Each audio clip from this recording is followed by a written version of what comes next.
we can see that New Democracy in the later 90s and the early 2000s turned more populist itself in order to be successful. So in many respects, it imitated many of the sort of practices that PASOK was sort of specializing or excelling in the previous years for this to be successful.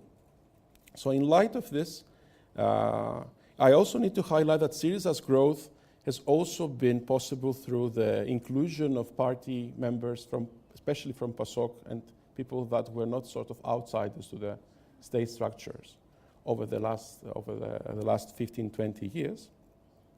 So I would argue that sort of it is a bit difficult to say that SYRIZA is a complete new actor in the field. So it's new, yes, but it also carries many of the old sort of connotations and the meanings that other political parties were communicating in Greek politics.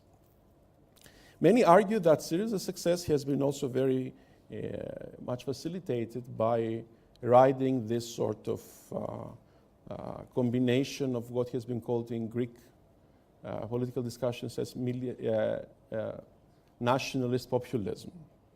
So this tradition of left-wing nationalist populism that has been rather strong in Greece, also due to PASOK, was a medium, a vehicle that helped SYRIZA address its message to higher and sort of wider masses. And in many respects, this proved greatly facilitating electoral success, but may make things very difficult now that it's in power. Because now it's the time to make compromises.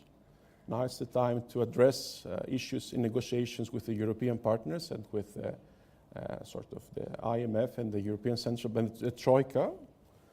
And this is a difficult moment. Many would hope that SYRIZA would signal its willingness to strike a coalition, strike a sort of a compromise with the European authorities and the Troika by picking a center-left or sort of center party as a coalition partner.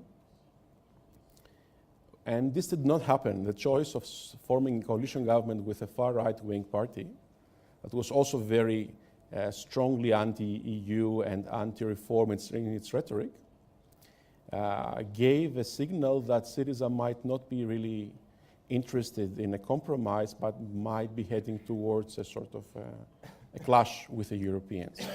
And I think this is the reason, if you look into how interestingly, the Greek stock market performed, like shortly before the election day, when it was almost certain that SYRIZA would win, it went up, but it went sharply down when it turned out that SYRIZA would not be single-party government, and they chose their wrong sort of right-wing partner to form a coalition government. So this is something that is a big question mark in my view. If we look into domestic politics, we can argue that SYRIZA might be able to corner this party, because SYRIZA needs some support, and it might be in the medium term able to develop sort of alliances, have new elections maybe under new circumstances so it can become a single party government. But in the short term, it is an issue that needs to be addressed, I think.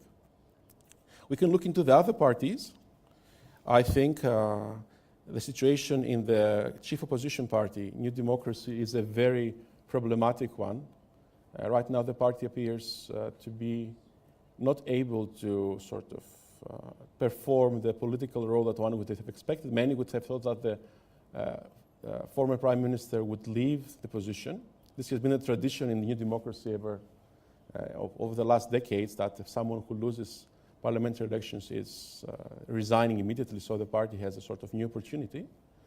But Samaras appears to be thinking, I think, that SYRIZA will fail very quickly and very badly, so there will be elections and the New Democracy will quickly come to power. I don't find this to be the most likely scenario, but in many respects this prevents the sort of a renewal within the party ranks that I think is essential for the party's sort of recovery into a dominant position in Greek politics.